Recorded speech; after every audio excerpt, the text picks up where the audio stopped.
जय भीम साथियों, आज आपको एक कहानी से रूबरू कराऊंगा, एक सच्ची कहानी से रूबरू कराऊंगा। बाबा साहेब की एक सच्ची कहानी जिसको सुनकर आप सोचने पे मजबूर हो जाएंगे कि किसी व्यक्ति के अंदर इतना दिमाग कैसे हो सकता है, किसी महापुरुष के अंदर इतना दिमाग कैसे हो सकता है। मैं चाहूंगा आप इस वीडियो को पूरा देखें।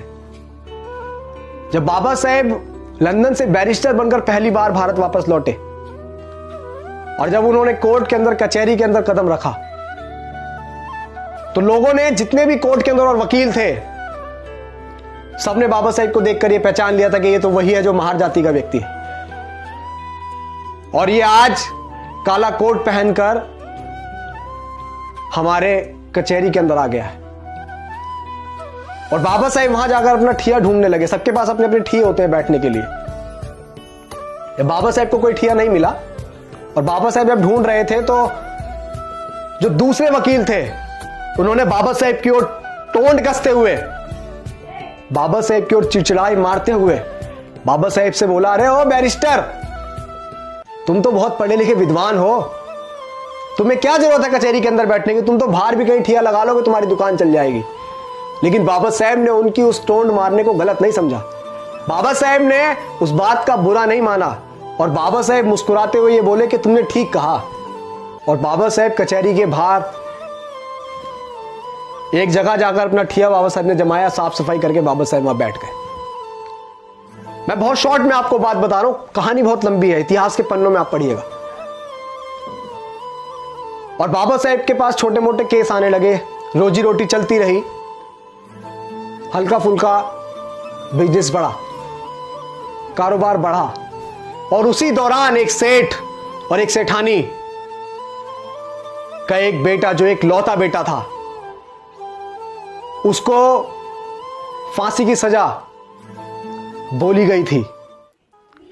वो सेठ और सेठानी पूरी मुंबई में ऐसा कोई वकील नहीं छोड़ा जिसके घर वो ना घूमे, जिसके पास भी जाते और जिसको भी वो फाइल दिखाते अपने बच्चे की,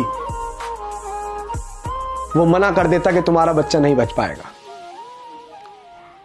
उसने बहुत पैसा खर्च कर दिया उस सेठ ने, और वो सेठ ढूंढता ढूंढता ढूंढता पूरी मुंबई को खंगालता हुआ उसी कचहरी के अंदर पहुंचा जिस कचहरी के बाहर बाबा साहेब बैठे हुए थे, हमारे मसीहा डॉक्टर भीमराव अंबेडकर बैठे हुए थे।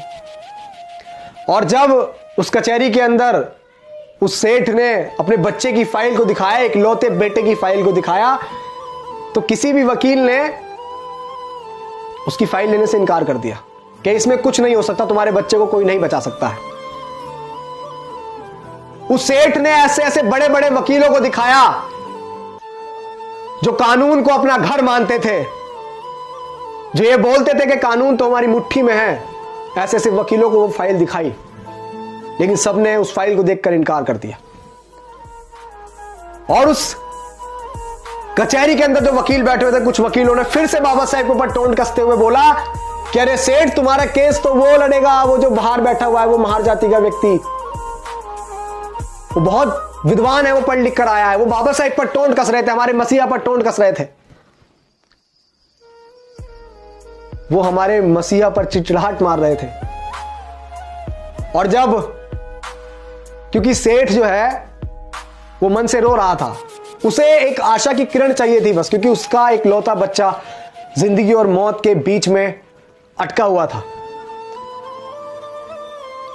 और जब उस सेठ ने सुना, उस वकील ने उस सेठ से बोला, तो सेठ उसकी बात मानकर वहीं पहुंच गया बाबा साहेब के पास, और उसके बाबा साहेब के चरणों में जाकर वो जा लौटा और बोला कि हे बैरिस्टर, हे बाबा साहेब, मेरे बच्चे को बचा लो। तो बाबा साहेब ने बोला, सेठ उठो, मैं क्या कर सकता हूं, मैं क्या मदद करूंगा। ये फाइल तुमने किसी और व्यक्ति को, किसी और वकीलों को दिखाई होगी, उनको, उनके पास जाओ, मेरे पास क्या करने आए हो, मैं क्या करूंगा, मैं तो एक महार जाति का हूं, मैं क्या करूंगा, मैं तो नीच जाति से हूं ना। सेठ, आप बड़े बड़े वकीलों को दिखाओ। तो सेठ ने बाबा साहेब की शक्ल देखकर बोला कि नहीं, अगर मेरे बच्चे को कोई बचा सकता है तो बैरिस्टर आप बचा सकते हैं, वरना पूरी दुनिया की ताकत कोई मेरे बच्चे को नहीं बचा सकती। ये मैं आपका चेहरा पढ़कर बता रहा हूं कि बाबा साहब मेरी बात आप मान लीजिए, बैरिस्टर मेरी बात मान लीजिए, क्योंकि मैं तो एक बाप हूं, मैं उस पीड़ा को सहन कर लूंगा। लेकिन जो इसकी माँ है, जब उसकी माँ को पता लगेगा कि उसका बच्चा नहीं रहा, तो वो भी उसके गम में मर जाएगी। मेरे घर से 2 अर्थियां उठेंगी बाबा साहेब, मेरे घर से 2 अर्थियां उठेंगी। मेरा एक लौता पूत है, मेरा इतना बड़ा कारोबार है, इतनी बड़ा बिजनेस है, इसे कौन संभालेगा, क्या करूंगा मैं इसका। जब बाबा साहेब ने सुना कि उसकी मां मर जाएगी, तो बाबा साहेब को वो बात याद आई कि जब बाबा साहेब छोटे से थे, तो बाबा साहेब की माता भीमाबाई ने एक बात कही थी कि भीमा, अगर कभी जरूरत पड़े किसी निर्दोष की जान बचाने के लिए, किसी का पूत की जान बचाने के लिए, अगर किसी अच्छे काम के लिए झूठ बोलना पड़े, तो संकोच मत करना भीमा, संकोच मत करना। और बाबा साहेब ने फाइल देखी और बाबा साहेब ने फाइल देखकर बोला कि सेठ ये बताओ, ये फाइल तुमने अब से पहले किसी और वकील को दिखाई?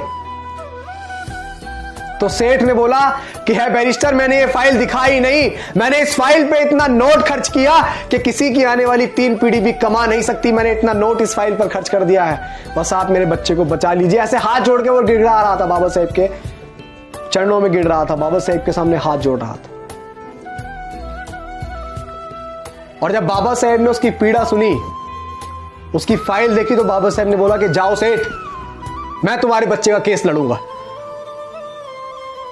जाओ। और जब बाबा साहेब माने केस लड़ने को, तो वो सेठ बहुत खुश हुआ और उसने बोला कि मुझे यकीन है बाबा साहेब कि मेरा बच्चा अब बच जाएगा। जिंदगी और मौत में मात्र 10 दिन का फासला था, फांसी को 10 दिन बचे थे। कचहरी लगी, अदालत लगी, कोर्ट लगा। आप सुनिएगा बड़े ध्यान से कि किसी व्यक्ति में इतना दिमाग कैसे हो सकता है। हम क्यों बोलते हैं कि हमारे जो मसीहा, हमारे रहबर बाबा साहेब डॉक्टर भीमराव अंबेडकर जैसा दुनिया में और कोई नहीं हो सकता। ऐसे ही नहीं बोलते हम ये बात इसीलिए बोलते हैं क्योंकि उन्होंने ऐसा करके दिखाया। उनके दिमाग की बड़े बड़े लोग दाद दिया करते थे, किसी व्यक्ति के अंदर दिमाग कैसे हो सकता है। कोर्ट लगा, कचहरी लगी, कोर्ट के अंदर तो दोनों पक्षों के वकील आए। जब बात बोली गई तो जज ने बोला कि अंबेडकर तुम कुछ दलील देना चाहोगे? तो बाबा साहेब ने बोला कि नहीं जज साहब, अपना फैसला सुनाइए आप, मैं कुछ नहीं कहूंगा। आप सोच रहे हैं, अब वो सेठ बड़े संकोच में था कि ये इसने तो बोला था कि मैं तुम्हारे बच्चे को बचा लूंगा, और ये कोर्ट में कोई दलील भी नहीं दे रहा है। तो बाबा साहेब ने बोल दिया कि जज साहब आप फैसला सुनाओ। और वो सेठ अपने मन में कह रहा था कि अंबेडकर तुमने हमारे साथ अच्छा नहीं करा है बैरिस्टर, मैं बड़े आस के साथ तुम्हारे पास फाइल लेकर आया था, मैं तुम्हारे चेहरे को देखकर कह रहा था कि तुम मेरे बच्चे को बचा लोगे। और जब फांसी की सजा जज ने सुना दी और जब उसको लेकर गए, सुनिएगा बड़े गौर से और इस वीडियो को ज्यादा से ज्यादा शेयर भी कीजिएगा, जब उस लड़के को फांसी की ओर लेके गए और उसके गले में फंदा डाला ही था, तो बाबा साहब ने बोला बस जज साहब, बस आपने फांसी की सजा दी थी, आपने मौत नहीं दी थी। आप देखिए बाबा साहब का दिमाग। और उसी दिन से यह कार्रवाई चली जाती है कि सजाए मौत, अगर किसी को मौत की सजा देनी होती है तो सजाए मौत कहा जाता है, यह नहीं कहा जाता कि सिर्फ फांसी की सजा। बाबा साहब ने कहा कि बस जज साहब, आपने फांसी की सजा दी थी, आपने मौत नहीं दी थी।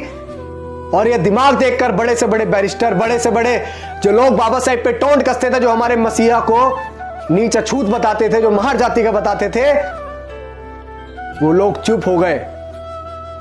और हमारे बाबा साहब शेर की तरह उस बच्चे को छुड़ाकर उस मां के पास लेके गए कि ये ले तेरे तरह बच्चा।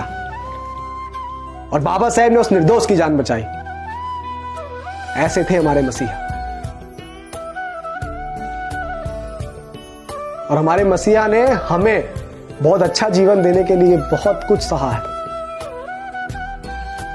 तो आप सभी से गुजारिश है कि बाबा साहेब की मूवमेंट में हिस्सा बनिए, इस मूवमेंट का हिस्सा बनिए और समझिए कि बाबा साहेब का कारवां क्या था, उनकी कुर्बानियां क्या थी। किताबों में पढ़िए। जय भीम, जय भारत।